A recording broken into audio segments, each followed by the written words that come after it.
বিশেষ অতিথি বিএনপির সংগ্রামী সাধারণ সম্পাদক আলী আহমদ ভাই, সরকার ভাই, আব্দুল হান্নান জামাল ভাই, মহানগর ছাত্র দলের সংগ্রামী সাধারণ সম্পাদক পর্যারাপি আফগান সহ উপস্থিত সকল নেতৃবৃন্দকে আমি সিলেট মহানগর ছাত্র দলের পক্ষ থেকে সংগ্রামী অভিবাদন জানাচ্ছি।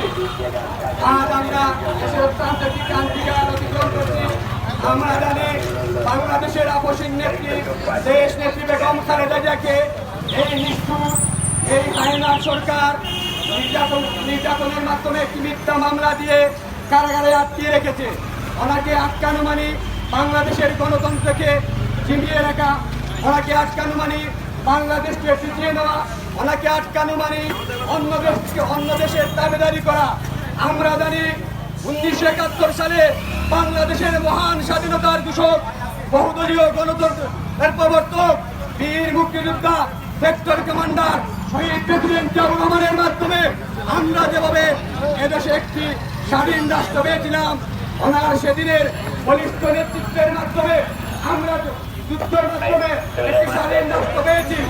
আমরা আগামী দিন আবারও দেশ নেত্রী বেগম খালেদা জিয়ার মুক্তির মিছিলে সবাই বাংলা ঐক্যবদ্ধভাবে এক হয়ে কাঁধে কাঁধ মিলিয়ে ছাত্রদল, যুবদল, স্বেচ্ছাসেবক দল, বিএনপি আবারও সিলেটের রাজপথ উত্তাল করবে।